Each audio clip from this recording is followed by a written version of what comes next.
그러나 이 모든 일에 우리를 사랑하시는 이로 말미암아 우리가 넉넉히 이기느니라. 오늘 생명 양식은 로마서 8장 31절에서 39절 말씀입니다. 함께 보시죠. 그런즉 이 일에 대하여 우리가 무슨 말을 하리요? 만일 하나님이 우리를 위하시면 누가 우리를 대적하리요? 자기 아들을 아끼지 아니하시고 우리 모든 사람을 위하여 내주시니가 어찌 그 아들과 함께 모든 것을 우리에게 주시지 아니하겠느냐? 누가 능히 하나님께서 택하신 자들을 고발하리요? 의롭다 하신 이는 하나님이시니 누가 정죄하리요? 죽으실 뿐 아니라 다시 살아나신 이는 그리스도 예수시니 그는 하나님 우편에 계신 자요 우리를 위하여 간구하시는 자시니라. 누가 우리를 그리스도의 사랑에서 끊으리요? 환난이나 곤고나 박해나 기근이나 적신이나 위험이나 칼이랴. 기록된 바 우리가 종일 주를 위하여 죽임을 당하게 되며 도살당할 양같이 여김을 받았나이다 한가 같으니라. 그러나 이 모든 일에 우리를 사랑하시는 이로 말미암아 우리가 넉넉히 이기느니라. 내가 확신하노니 사망이나 생명이나 천사들이나 권세자들이나 현재일이나 장래일이나 능력이나 높음이나 깊음이나 다른 어떤 피조물이라도 우리를 우리 주 그리스도 예수 안에 있는 하나님의 사랑에서 끊을 수 없으리라. 자, 어떻습니까? 오늘 말씀은 얼핏 들어도 우리들에게 상당히 힘과 위로가 됩니다. 아무도 우리를 고발하거나 정죄하지도 못할 것이고 아무도 우리를 그리스도의 사랑에서 하나님의 사랑에서 끊을 수 없다고 말씀해 주고 계시니까요.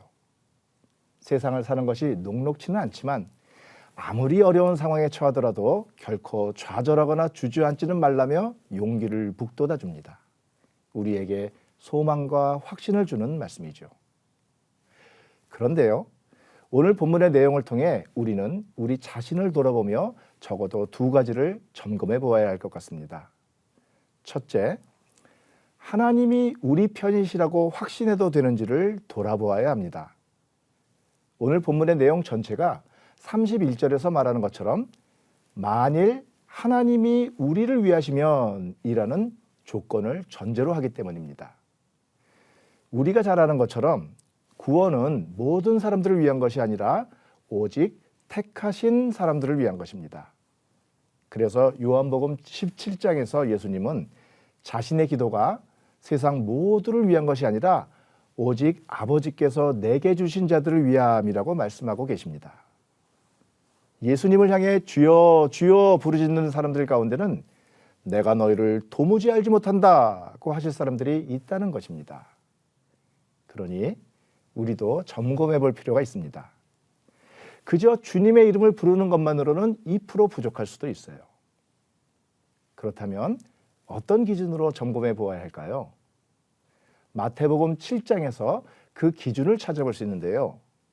예수님은 여기서 나더러 주여 주여 하는 자가 아니라 하늘에 계신 내 아버지의 뜻대로 행하는 자라야 천국에 들어갈 것이라고 말씀하셨어요. 단, 이 말씀은 우리가 하나님의 뜻대로 행하기 때문에 천국에 들어갈 수 있다는 뜻이 아닙니다. 우리 힘으로는 하나님의 뜻대로 할 수 없지만 우리가 그렇게 하려고 전심을 다해 애쓸 때 하나님께서 우리를 도우셔서 그분의 뜻대로 행할 수 있게 해주신다는 거죠. 그러니 여러분, 우리가 마음으로만 하나님을 믿고 따르는 것이 아니라 행함으로 말씀에 순종하기 위해 애쓰고 있는지 점검해 보십시다. 만약 우리가 그러려는 마음이 있다면, 그래서 예를 들어 서로 사랑하라는 말씀을 실천하기 위해 때로는 싫고 힘들고 어렵고 그래서 못할 것 같더라도 말씀대로 한번 해보려고 애를 쓰는 모습이 우리에게 있다면 그런 우리를 하나님께서 위해 주시고 편들어 주실 것입니다. 둘째, 우리가 우리를 공격하는 모든 악한 세력에 맞서 싸워 이기겠다는 각오가 있는지 돌아보아야 합니다. 얼핏 생각에는 전능하신 하나님께서 우리 편이 되어주시면 우리가 더 이상 아무런 공격이나 괴롭힘도 당하지 않으리라고 기대하기 쉽죠. 하지만 37절은 우리가 모든 어려움을 넉넉히 이기게 된다고 하십니다. 무엇을 이긴다는 것일까요? 바로 환난, 공고, 박해, 기근, 적신, 위험, 칼이라고 하십니다. 이런 것들을 당하지 않는 게 아니에요. 여전히 이런 어려움들이 우리를 공격하지만 하나님께서 우리 편이시기 때문에 우리가 그에 지지 않고 넉넉히 이길 힘을 얻게 되는 것이죠. 그것도 세상의 방식, 그러니까 한 대 맞더라도 두 대 때려서 이기는 그런 식으로가 아니라 그리스도의 사랑 안에서, 다시 말해 사랑으로 세상을 이기신 예수님의 방식으로 이기는 것입니다. 이 또한 하나님의 뜻대로 행하는 것이죠. 악을 악으로 갚지 말고 선으로 악을 이기라는 말씀대로 행하는 것입니다. 우리 식대로 싸워 이기려 하기보다 하나님의 뜻대로 싸우려고 했을 때 하나님이 우리를 더욱더 위해 주시고 이기게 해주실 것입니다.